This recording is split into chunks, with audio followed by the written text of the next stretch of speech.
Hi everyone, thank you very much for stopping by and returning to the old world. Today we're talking about being yourself versus net listing for games of Warhammer The Old World. Now, there's lots of chat out there on the internet, be it in forums, discords, YouTube videos, Twitch streams, whatever you like, about how to play Warhammer The Old World. What are the best factions? What are the best units? How should you use those units, etc., etc. There's tons and tons of stuff out there. And a lot of it's going to be really, really good. There's lots of people doing some excellent things. So what are the pros and cons of simply taking these ideas, slapping them together, or simply doing a copy-paste and using that as your force? Let's have a bit of a think. So what are the pros? Let's start there. Well, I think first of all is the collective knowledge. There's loads of data, loads of results of games played out there on the internet, be it BCP, be it battle reports, tournament reviews, whatever. It's far more information you could possibly as an individual get access to just from your own games. So as a starting point, I think that's a really good pro. You can see so much more information and you can work out the averages more effectively. And this really ties into, I think, my second pro, which is proven success. You can see what has definitely done well. How well? You can see what's won tournaments.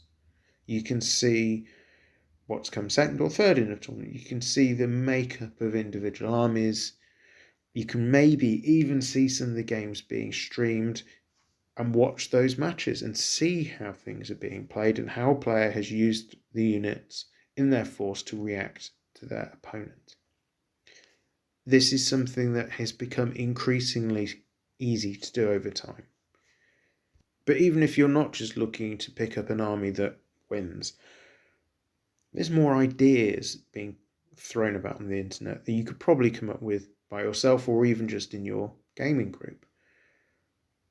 There's not an awful lot of originality, I think, when it comes to, well, anything. You don't get many new ideas. What you tend to get is a lot of other ideas being rehashed and repopulated, not just in hobby stuff, just generally, really. There's not the old adage of there being nothing new under the sun.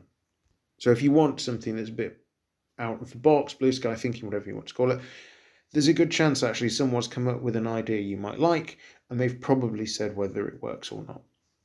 That probably takes a bit more digging because the internet will probably, because of the vast amount of stuff out there, move towards the consensus with then sort of voices in the wilderness around that to a certain extent. Which kind of brings me into the pro of the internet and the vast amount of data. Net listing kind of puts you into easy mode to a certain extent when it comes to building an army. A really good example of this comes not from Warhammer The Old World, but actually from Warhammer 40,000. So when Warhammer 40,000 10th edition first dropped, Eldar were by far the strongest force. And if you looked at the index cards, a lot of people picked up on this quite quickly.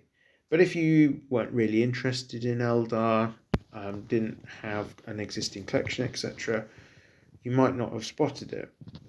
But you did when they started winning all the events, when they started going 5-0, 3-0 on a really regular basis. You were able to pick up an army that, quite frankly, a lot of other factions just really struggled to deal with. And player skill was perhaps less of a factor because that faction was so good. Now, 10th edition's moved on since then, which is a really good thing. And we no longer have this absolute powerhouse of a force that just wrecks everyone's day. But it is a good example, I think, of the ease of net listing and being able to just pick up that finished product of this army is good, put it on the table, I have success. And if that's what you're looking for from your hobby, perfectly fine. If you are, it's definitely an element to what people collect for, then, great. It is a massive pro of net listing. The final pro I want to talk about is also time constraints. It takes a long time to build, hone, practice with a list. So if you can pick up this ready-made product that's proven to be successful, that takes a lot of this time and potentially wasted money on buying units you're never really going to use out of the equation, then great. You've just made a saving, be it of time, be it of resources. It's definitely a pro. But enough of pros. Let's talk about what are the downsides of net listing. And the first one that leaps to mind is actually you don't necessarily understand the list that you're using. If you've picked up this ready-made product of a successful list, there's a chance actually you're looking at something that contains a lot of nuance. Units interacting in very particular ways in order to be successful. And if you've not come to the realization yourself about what units need to be in this army and how they need to work together, there's a good chance, I think, that as individuals we won't pick up on the nuance that better players have spotted and that they are exploiting. End result is you spend a load of money and time building an army which actually doesn't quite work for you because you don't necessarily understand how it works, and you then have to spend loads of time playing this list, playing to get to the point where you spot those nuances. And by that point, the meta's moved on anyway, and this is no longer the list you want. So potentially that lack of inherent knowledge about the list could well be problematic. The next con I want to think about really is if you're going off things like the unit tier lists, which are, 10 a penny at the moment, and you pack out your army with a bunch of S tier units. Brilliant, but no. Why? Because games of Warhammer The Old World and others like it aren't necessarily always just about having the best units. There are some games out there, I think, where the logic is if you can find the best thing, fill your force, your roster with as much of the best thing as possible, and success will flow. But games like Warhammer The Old World, you need units that do different jobs. You can't just rely on one thing. And given the slightly rock, paper, scissors nature of games like The Old World, if you run into someone that has a counter to that one thing you do really well, or can avoid the one thing you do really well, you're going to have an awful lot of problems on the tabletop. There's some sport examples I think I can draw around this as well regarding best individual and best army, both of which actually from football. So if you think about the European Championships, we've got the European Championships this year, which is perhaps why they play into my mind. There was a time many years ago when Greece managed to win the tournament. I think it was in the early 2000s. Now, all credit to Greece on this, but they were by far not the team with the best individuals in it. There were squads of far better players than anything they could put together. But they still won the tournament. And the reason was they came together and they were the best team. Conversely, if you look at Newcastle United back in the day when they had Alan Shearer and co. potentially running riot in the Premier League in England, they had some absolutely fantastic players in that team. The problem was they were fantastic individuals and the team never really gelled in the same way as other teams. Yes, they did very well. They didn't win anything because they weren't the best team. And I think a Warhammer Old World army, to be successful, it needs to be a team, not just a mass of individuals. What are the negatives? Well, this pick up and play product that we're looking at may actually not fit your playstyle. You may understand the army, you may get all the models and know exactly what you need to do. But it's a gunline army, say, and you're a really aggressive player and you just can't help yourself. I've got to make that charge. Oh dear, I've opened a gap, my line's collapsed, everything's gone horribly wrong because you've made an ill-informed charge or two. And you knew it was an ill-informed charge, you just couldn't help yourself. Yes, that to some extent comes down to personal discipline, but if you've got an army that you don't match well with as a play style, so you're aggressive but taking a defensive list, etc., you're not going to get as much enjoyment out of the game. And let's face it, we're in this hobby to enjoy ourselves, to get away from the real world, etc., in whatever guise it is. But if you're not enjoying playing, it's not great, and you may make mistakes because you just can't help yourself from falling back onto your normal playstyle, particularly if you're at a big tournament and you've played lots and lots of games and you're tired. Mentally, you're going to fall back on your default. And if you're playing an army that doesn't like doing that, then that will be a challenge, to say the least. What are the cons are there? Well, there's the costs of being dragged into meta chasing. The internet, yes, loads of information out there, as I've pointed out, but everyone's now got access to loads of data, not just you. And I think what this means is the meta of the game will move a lot. And if you're net listing, you're probably trying to be successful quickly. I'm going to draw an example here of Magic the Gathering. So it, to the best of my understanding, has been a thing for quite a long time where you'll get people rocking up to an event and doing really well, and at the next major event, the following week, following month, whenever it may be, you'll get a lot of people will be bringing the exact same decks that did well at the tournament before, which then makes the art of building a deck not so much building the best deck, but building the deck that beats the deck that was best last week. And this can be a very time-consuming, expensive process to be constantly in this wash of meta chasing. Now, some people want to do that. They want to change army every 4 weeks. Some people have the capacity to paint an army in a weekend, a fortnight, whenever. Not everyone has that.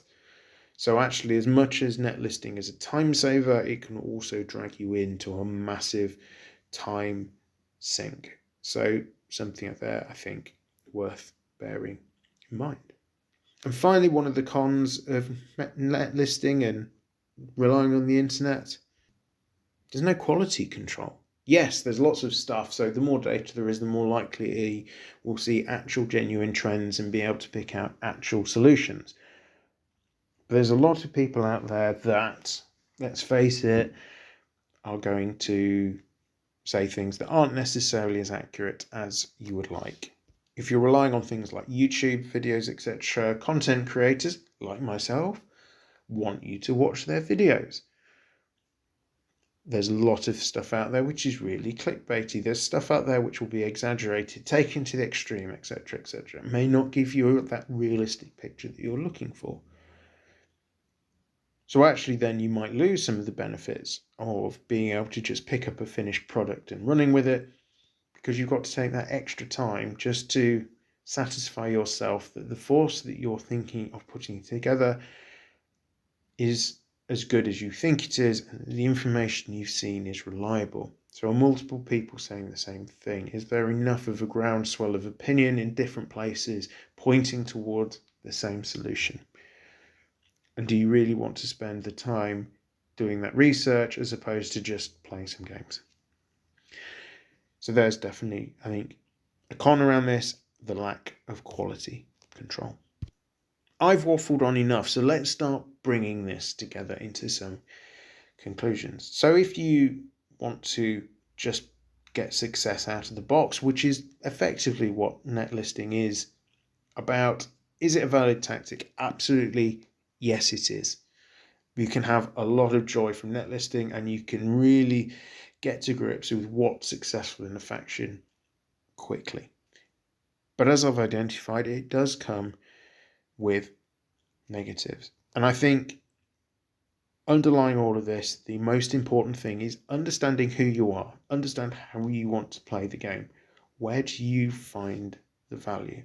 I suspect a lot of people, and I'm certainly talking for myself here, will find greater enjoyment out of playing an army they have constructed rather than an army someone else has effectively constructed for them. So yes, do some meta chasing, some net listing if that's what you want to do. Maybe think though about tinkering with that force. Yes, this is the most successful Warriors of Chaos army out there. But that doesn't use any Marauder Horsemen, and weirdly I always get lots of success out of Marauder Horsemen armed with javelins. Let's get them in there and let's just tinker with it a little bit. So maybe those less popular units, those less globally successful units, you're able to find that hidden value in them, which is then a great thing for you, and you can get a lot of satisfaction from that. We do seem to be going full circle, I think, where we've gone from a position where net listing was the thing to do, where the advice seems to be moving back towards build your own army, play it again, don't make any changes, keep playing it, really nail down your understanding, etc. I think the truth is probably somewhere in between, and it depends very much, as I say, around what you're looking to get out of the game. Are you looking for immediate success? Well, actually then net listing probably isn't the way for you, because you need to beat the net list. Are you just looking to be more successful than you are? Great.